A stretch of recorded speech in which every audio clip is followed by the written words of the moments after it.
Well, isa sa mga bago kong natutunan, meron palang dalawang klase ng prophets.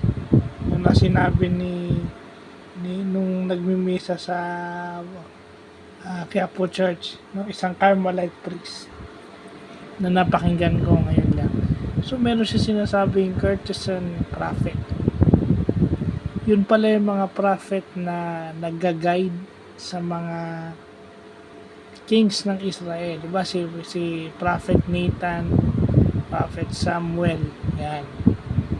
At meron namang isa pa, no? Yung tinatawag nilang peripheral prophet. Yun yung mga prophet na kasama ng mga ordinaryong tao. Nagsasabi sa mga tao kung anong dapat nilang gawin, magbago na sila. At yun yung mga prophet na pinapatay at pinapahirapan.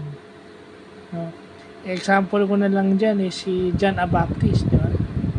Tsaka yung iba pang mga prophets, no? Basta hindi sila kasama ng mga hari ng Israel, peripheral prophet pala yung tawag dyan. So, yun yung maganda. Kasi Prophet Elijah, peripheral prophet yan. So, yun yung mga natutunan natin na ngayon. Yung sabihin, kasi may mga pare na nag-i-explain. So, sana yun man lang. Hindi naman kasi, puro minsan ang pare is nag-i-explain ng practicality, values, ganyan. Okay. Kung yung practicality and values nga hindi iniintindi, paano pa kaya itong mga bagay na to? Kaya ito yung mga knowledge na kulang na sinishare ng mga pare na binabaliwala lang ng mga binyagan ng mga ordinaryong Katoliko o yung mga tinatawag na nominal Catholics. Yeah. So yung diba, alam naman natin yung kirigma diba, na si Christ pumunta rito para iligtas tayo. At saka yung meaning ng word na kirigma is message from God proclaimed through a prophet. So yun yung natutunan natin. Catholic definition ng kirigma at saka nung kirigma mismo. Kasi ayan, diba yan yung lagi sinasabi ni Brother Bo Sanchez.